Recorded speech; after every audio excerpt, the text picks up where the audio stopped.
Hello everyone, welcome back to the channel. It is June 2016 and a lot of stuff to get everybody updated on this month. So this is the first month that I was not working a full-time job. So I did get one paycheck. They pay the paychecks in arrears, and so even though my last day was June the 5th, I still made one paycheck. So $1,289 in gross income for the month.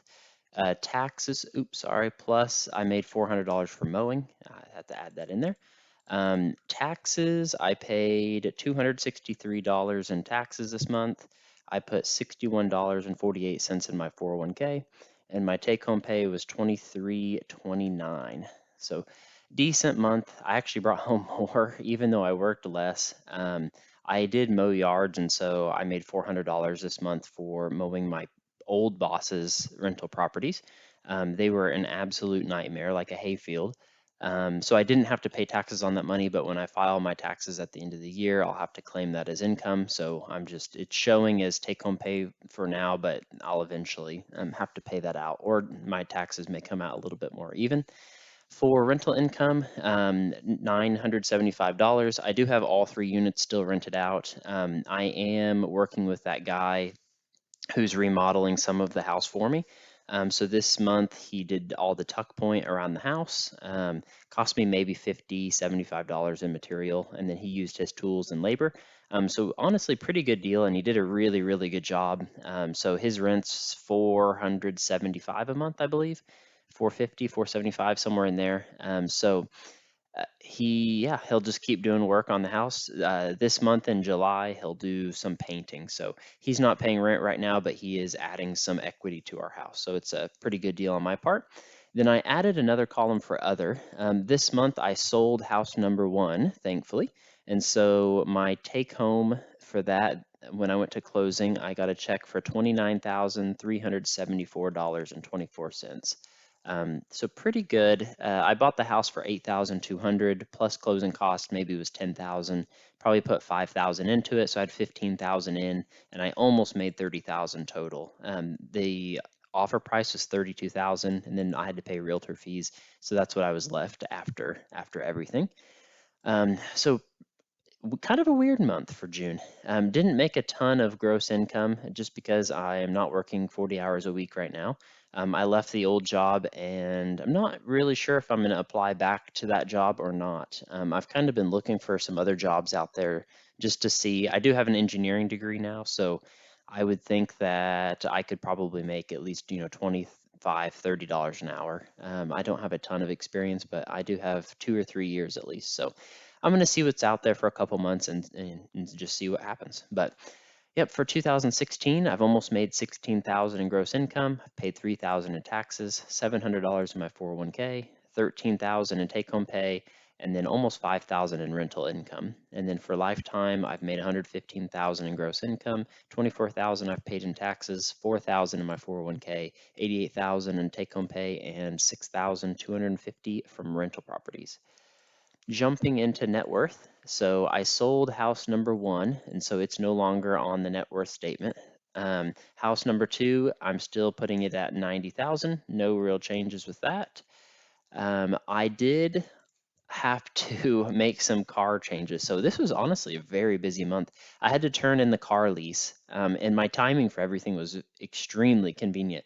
I sold the house, and then about a week later, I had to turn my rental car or my leased car in.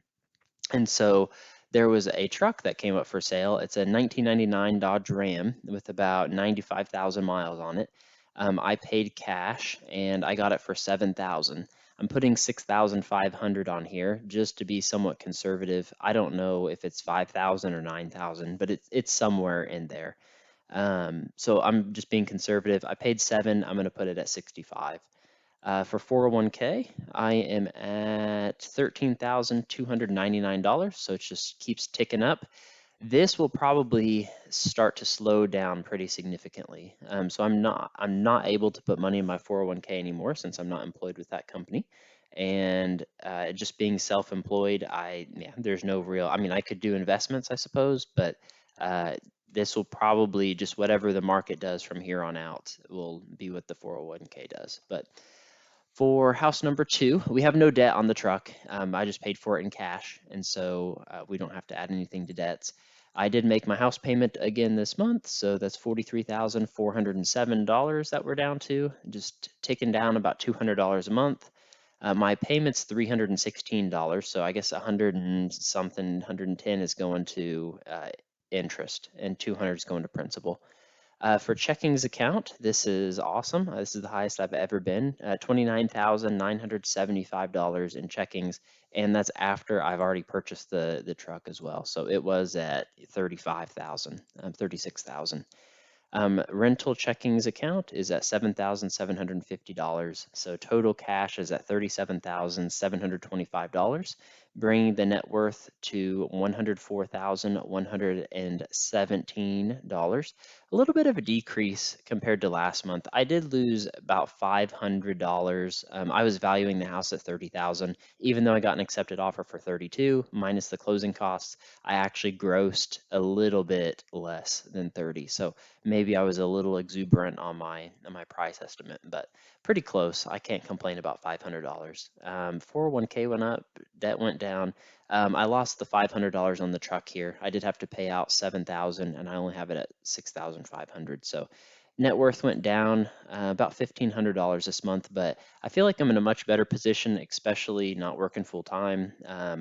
I was going to be a little bit nervous if I was at like $5,000 and then not working a job. I could probably make that work for 3 or 4 months, but I'm in a better position now with 37,000 in cash. So about 40% of my net worth is in cash right now. So preferably, I would like to purchase another house if possible. My girlfriend and I did sign a 1-year lease back in April. So we will have until April 2017 to look for another house. But we'll probably hang tight for the next 5 or 6 months, keep saving up cash, and then see what other houses are out there to move into. And hopefully we can find something that's somewhat distressed. But basically all of the goals for 2016, I got house number 1 sold. I returned my car lease, and I bought a truck. And yeah, so now I think the next thing is to purchase another house. So we'll just keep moving forward. But for our goal pace, I know we dropped pretty significantly this month. We're at $27,042. I would anticipate this would go back up, especially if I can deploy some of this cash. But not super concerned at the moment. Some months you do great, and some months, you tick down a little bit, and just seems to be the how things go. But yep, that's June 2016. So net worth is sitting at $104,117. So thank you all for watching the video. Be sure to like, comment, and subscribe. And if any of you have any questions or things you'd like me to include in future videos, just comment them down below. I'll be sure to get them included. Thanks everyone for watching, and we'll see you in the next video.